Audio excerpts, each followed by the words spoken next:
उद्धव ठाकरेंनी राज्यातील 288 विधानसभा मतदारसंघांचा आढावा घेतला आहे। 288 संपर्क प्रमुखांची उद्धव ठाकरे यांनी बैठक घेतली। आठवड्याभरात सर्व विधानसभा संपर्क प्रमुखांनी विधानसभेचा अहवाल सादर करण्याच्या सूचना ठाकरेंनी सर्वांना केल्या। तर महाविकास आघाडीमध्ये ज्या विधानसभेमध्ये ठाकरे गटाची ताकद आहे त्या जागा शिवसेना ठाकरे गट लढवणार असा सूर या बैठकीमधून समोर आला।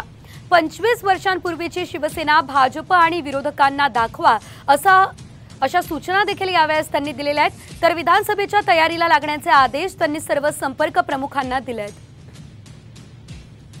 तर उद्धव ठाकरे यांनी संपर्क प्रमुखांना नेमक्या काय सूचना दिल्या आपण बघूयात ग्राफिक्स मध्ये। 25 वर्षांपूर्वीची आक्रमक शिवसेना भाजप आणि विरोधकांना दाखवा, विधानसभेच्या तयारीला लागा। 288 संपर्क प्रमुखांनी विधानसभा निहाय अहवाल सादर करावा।